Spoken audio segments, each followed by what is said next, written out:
ang pagod na chairperson, na chairperson ng aming kooperatiba, si Sir Julius Carvalho. Palakpakan natin. Ay, nako.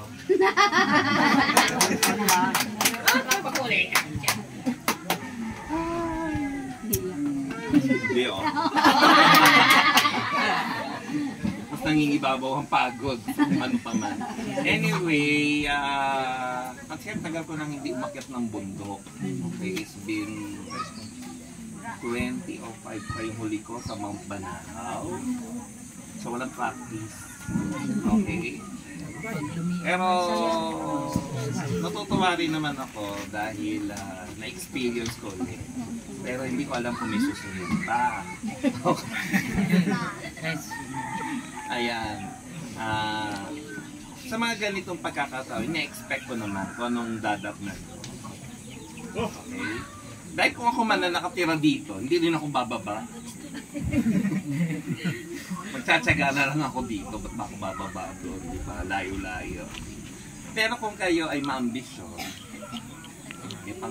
may gusto nyo magbago yung buhay ninyo, mangangarap kayo na mag-explore. No? Kumbaga para kayo nasa isang hawla na ganyan. Pero wala namang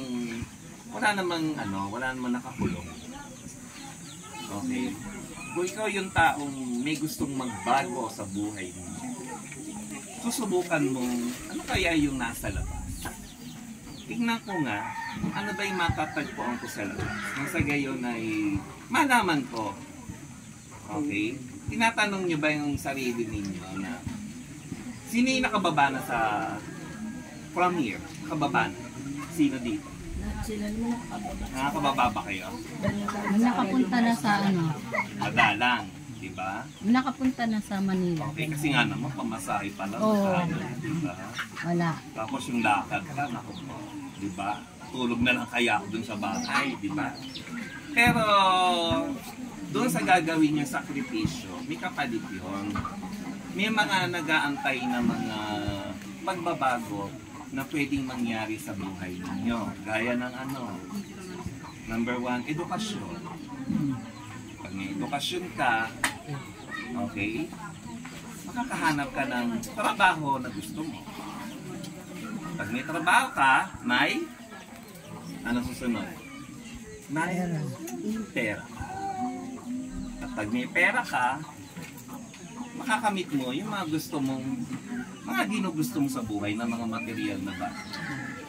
At pag may pera ka, I'm sure mas magiging mabuti kang tao dahil tutulungan mo rin yung pamilya mo, di ba? So yun ang pwedeng mangyari sa inyo pag kayo ay lumabas dito. Subukan ninyo, kasi nang sa gayon, doon na tayo makita sa baba, hindi na dito. Okay. Hindi. Kidding aside, okay, ayoko kasing kung naranasan yung lumabas at napagdesisyonan ninyo na dito na lang ako, at least naranasan mo. Hindi mo naranasan kahit ni diba? Kasi tayo, okay, baka nakikita niyo yung mga itsura namin, diba? Ay, iba talaga Kasi nga, yung mga oportunidad na tinatawag, okay? Yung mga oportunidad na tinatawag, yan yung nakaantabay sa inyo.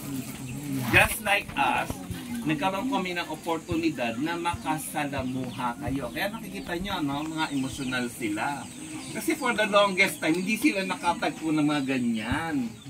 Okay? Ang natagpuan nila, iba doon sa baba. Okay? Hindi ganyan. Napaka-inosente. No? Napaka-pure. Okay? Walang mali siya. Yun ang maganda sa inyo. Kumbaga sa babae, virgin. Okay? Wala kayong bahid mali. Virgin siguro. Tingin nyo, tingin mo dun sa kapwa. Yun din ang tingin mo sa lahat. Diba? Okay? Kaya, ako'y nagpapasalamat kay Father at nabigyan kami ng pagkakataon makasalamuha kayo sa araw na ito. Okay?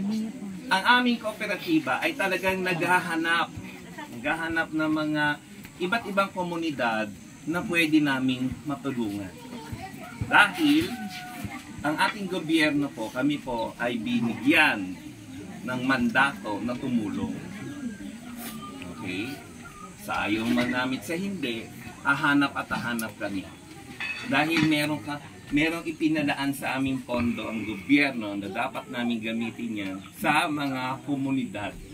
At maswerte kayo ang isa sa mga napili ng ating committee na Gender and Development Committee sa pangunguna po ng ating dating chairperson, Freddy Garcia.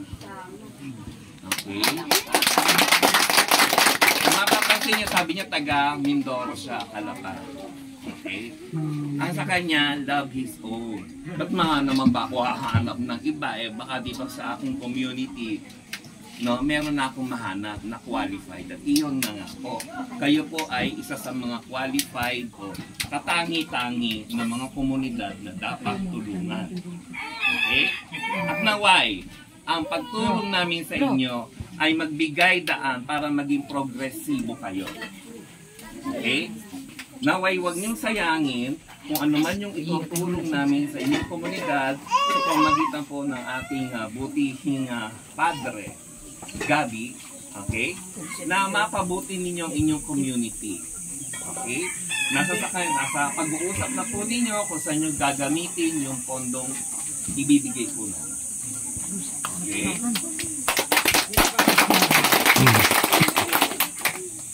So ayan po, no? So ako po rin po ay nagpapasalamat sa aking mga kasamahan, no? Ayan po, ang papasok na pong bagong chairperson po ng GAD ay si Miss Jean Espinosa. Okay? Andito po yung kanyang mga co-members ng committee, si Annabel Cruz, na hindi natigilan naman na umatungal ngayong araw na ito. Si Josie De Luna, taga Patangas naman po. Okay, at ang oversight po nila ay si Miss LB Bolseco at si Miss Rana De La Cruz. Okay? Ang aming CEO na si Miss Gina Garcia cannot make it. No? Kasi kababalik lang niya sa bakasyon. Okay? So kailangan trabaho muna siya. Pero may pinadala naman siyang kapalit niya na sa katauhan po ng God focal person na si Mr. AJ Gonzaga. Okay, binata po yan. Binenta. Natatawa pati si Meron may crush sa inyo. Okay, pwede nyo get yung kanyang address. May wifi daw sila doon sa school. Ay, talaga. Niyayaya nga ako ni punta daw kami doon at may wifi doon. Alam ko, maraming balakin ang ating butihin, Father Gabi, para sa inyo. Okay? Inuunti-unti niya yan na matulungan yung community. Kahit kayo malayo sa ibaba, ay parang kayo ay nasa ibaba na rin. No? Kung ano yung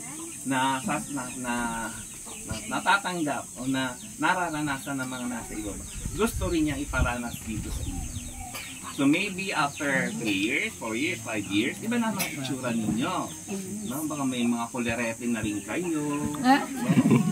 Diba? May mga aksesorya na kayo sa katawan. Okay? Ayan. So yun po, hindi ko na pababain.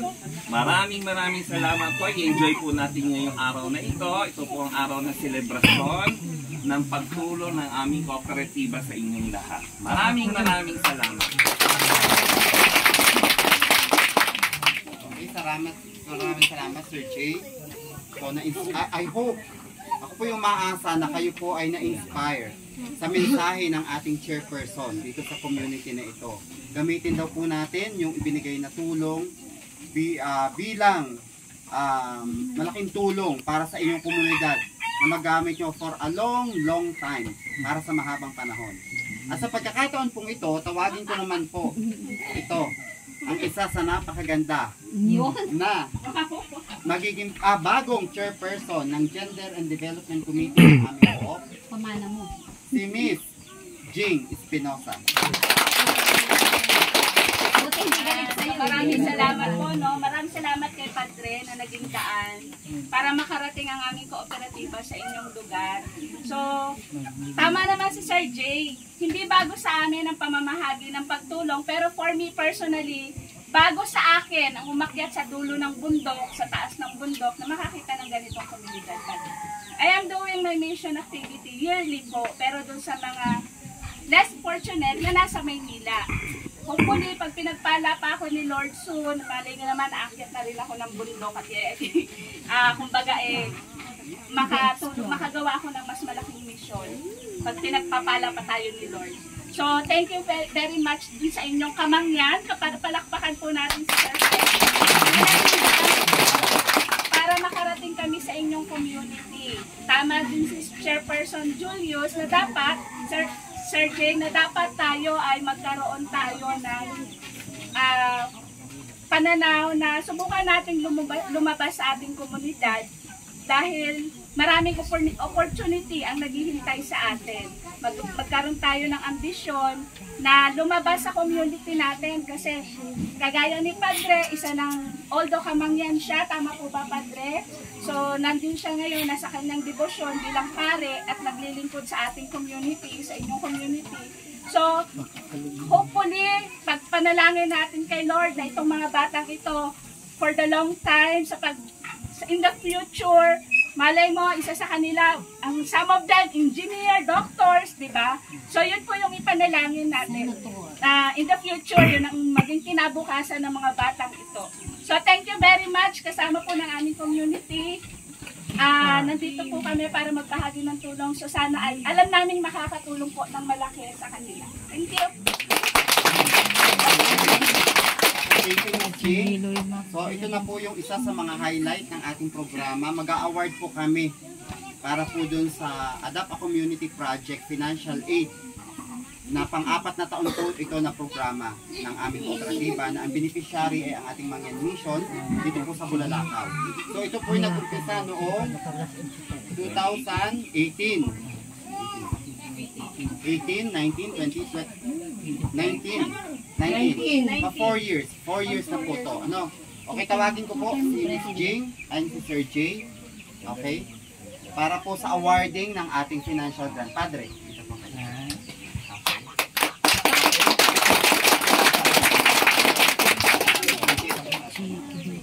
Okay. Victoria.